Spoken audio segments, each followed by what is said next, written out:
Now, a very good afternoon and welcome back to Havana Media. My name is Boniface Owino, and as usual, I'm going to be your host for today.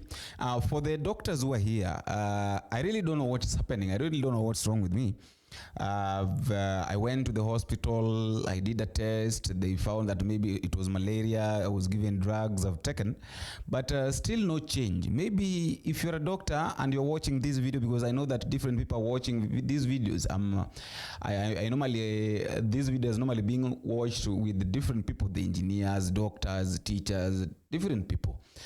So if at all maybe you're a doctor and you might be knowing maybe something else other than that, because I really feel like I'm very weak and severe headache. Let me say that the severe headache, the body is very weak.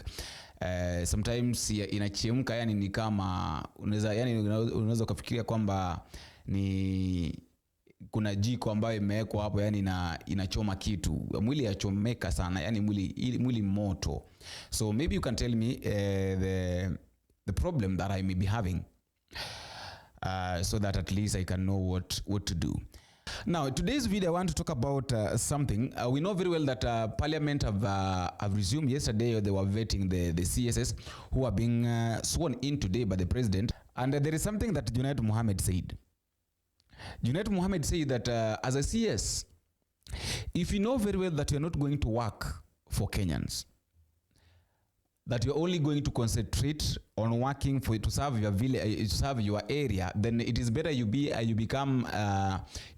village, an MCA or a village chief. Just like one person that right now is like a village chief. Of course, we know the person that is talking about right now. Rigathi Gachagua is the one that they are referring to as the village chief. And I want us to listen to Junet Mohammed before I come back so that I can tell you the person that is likely being attacked.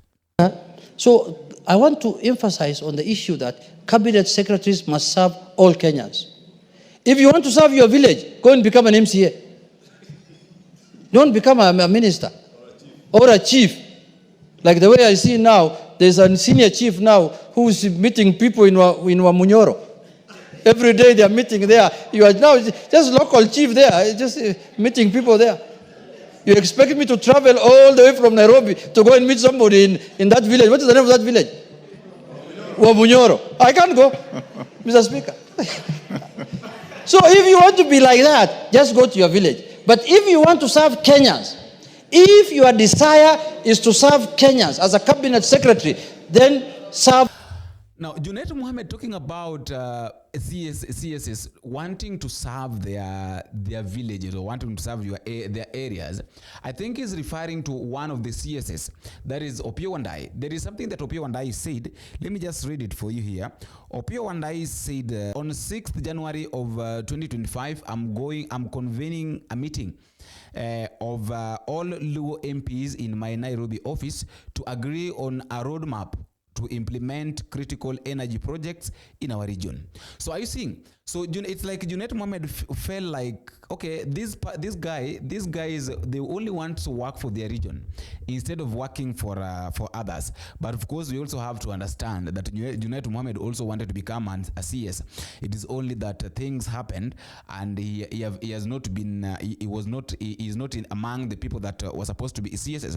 So of course, lazima kuwe na wivu kidogo, lazima kuwe na kawivu. That is why he's speaking the way he's speaking. That if you want to be a CS, serve the nation.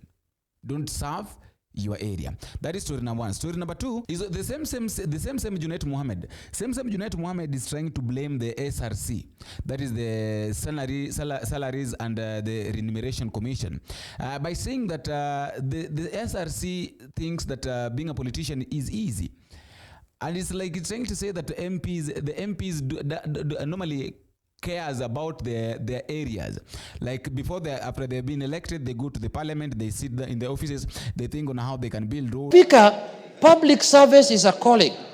Being a politician is not a mean job, Mr. Speaker. It's a very difficult job. But anybody who's outside it thinks it's a walk in the park.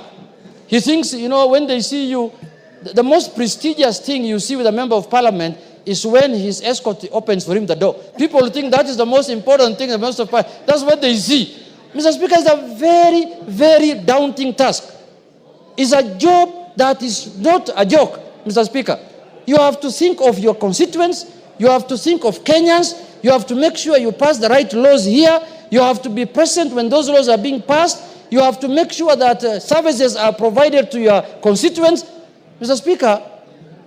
And then now the Salary and Remuneration Commission thinks that, oh, these are just jokers, a bunch of jokers who have just sat somewhere in an afternoon in a air conditions hall where they just talk and say anything they want. No, Mr. Speaker. You wait until the next election arrives.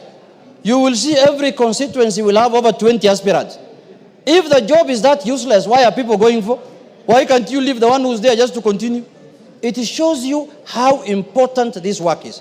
So I want to urge the Salary and Remuneration Commissioners, if they are approved by this House, to look at things holistically.